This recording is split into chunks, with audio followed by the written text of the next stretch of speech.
All right, let's jump straight into this explainer. Today, we're diving into an incredibly powerful breakdown of trading psychology. We're going to echo some timeless truths that have been around for decades, but honestly, the market still forces us to learn them the hard way. We're looking at the absolute, unbending realities of speculation that most traders only really grasp after they've gone through some significant financial pain. Most traders do not learn by advice. They learn by pain. The market is just a ruthless, unforgiving teacher. It's completely unlike a gentle classroom where the teacher patiently explains the lesson right before the test. No way. In the market, you get the failing grade first and the syllabus later. The lesson only comes afterward, and crucially, it only actually sinks in if the trader has the honesty to look in the mirror and accept it. So, what's at the absolute core of this problem? Well, the source calls it the real disease of speculation. It's the sheer inability to admit you're wrong, and instead deciding to defend a losing trade with your pride. Listen, being wrong in the market is perfectly ordinary. Everyone gets it wrong. But defending a simple, honest mistake with your fragile ego, that is exactly what turns a minor mathematical error into a complete financial tragedy.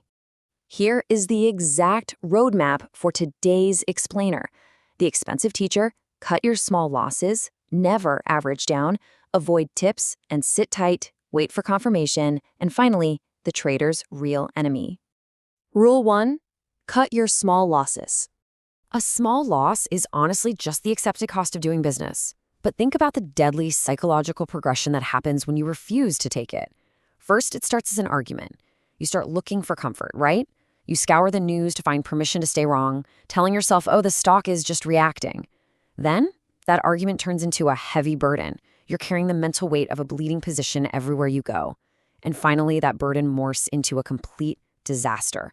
It's a psychological trap that literally destroys both your capital and your ability to act clearly tomorrow. So the bottom line here is that the market only says one thing, and that is price. The market simply does not care where you bought the asset. It doesn't care what you intended to happen, and it sure doesn't care how confident you felt about it. If the price moves against you in a way that proves your judgment faulty, the position has to be closed. No debates, no defense, it just must be closed. Moving to rule 2, never average down. I really want to ask you this directly, kind of as a wake-up call to challenge that illusion that buying more of a losing asset is somehow mathematically intelligent. Think about it. What has actually improved when you average down? Has your original judgment suddenly improved? Has the market's action confirmed your thesis? Has the position actually proven itself in any way? Only your exposure. Averaging down hasn't magically turned your initial bad trade into a winner. It has only violently increased your risk.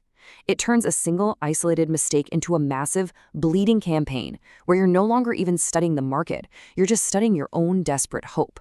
And yeah, sure, the market might rally and save you once, but that rescue is pure poison. Why? Because next time you're going to remember the rescue instead of the immense danger you put yourself in. Notice the massive contrast in mindsets here. The inexperienced trader adds because the price is lower. They're desperately trying to repair their bruised pride. But the seasoned operator, they only add when the market proves them right. They wait for the market to confirm their original judgment before committing more capital. That is the fundamental difference between just guessing and actually executing a strategy. Next up, rules 3 and 4. Avoid tips and sit tight. Here is the fatal flaw of relying on other people's ideas.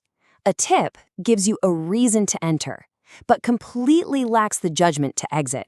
It always comes dressed up as this special, exclusive opportunity, right? But if you enter a trade entirely based on someone else's confidence, what exactly are you supposed to do when the trade goes south? You're left stranded. You have to exit with your own money, but without the core conviction that got you into the trade in the first place. Trust me, the tape is always a better witness than market gossip. This whole need for outside validation really stems from a desire for excitement. The amateur wants constant action. They want to grab pennies, react to every single tick, and just feel busy. The operator, on the other hand, wants the real move, and they sit tight. They understand that doing absolutely nothing when a position is right is actually one of the hardest parts of speculation. Listen to this profound insight for a second. The market does not pay a man for being busy. It pays him for being right and sitting tight.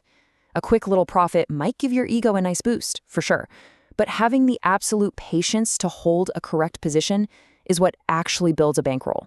You just can't demand a paycheck from the market every single hour of the day. Rule 5, wait for confirmation. An opinion is not a position. This is absolutely critical to grasp. Being early in the market is very often the exact same thing as being dead wrong. If you anticipate a turn and jump in before the market confirms it, if you're relying on your own belief instead of hard evidence, you can easily wipe out both your capital and your confidence. So how does a true operator actually do this? Sequentially. First, they observe the general direction of the market.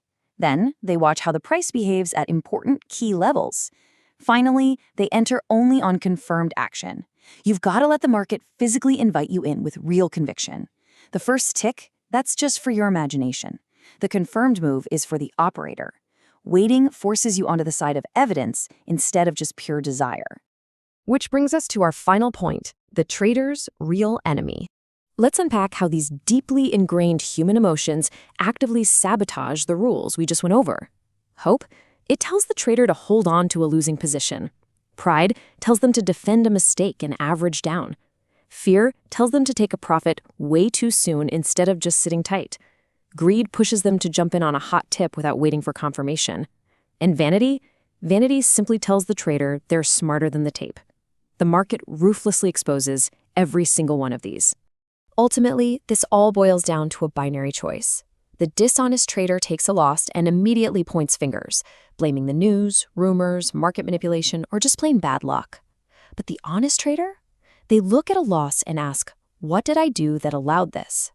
You can either blame external noise, or you can take extreme ownership. Asking that honest question is literally the starting point of any real progress. And I want to leave you with this incredibly provocative question to think about. Every single trader pays tuition to the market. The loss itself isn't actually the final danger. No, the real danger is taking that loss and learning absolutely nothing from it. So will you study the bill? Will you extract the hard lessons from your own painful losses before the market forces you to learn them all over again? The market is always willing to teach, but as we've seen today, it never, ever teaches cheaply.